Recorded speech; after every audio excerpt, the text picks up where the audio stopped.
So we're gonna start with the gua sha, and when you're home, you're gonna use one, right? So you're gonna start just to open up your limbs. So you're gonna go down your neck to just kind of open that up so that way your lymph nodes know that you're going to start draining there.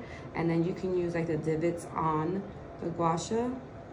And I like to do slow, gentle movements into the lymph. And I like to do it in 3s. And then you can kind of like use the gua sha to push. 3.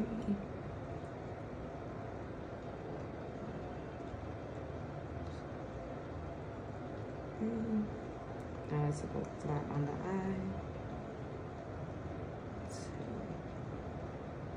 2, 3, and then I like to do the combing method. 2, 3, and then you want to end it by just making all that liquid go where it needs to and drain out of the body. Good. Awesome. Perfect.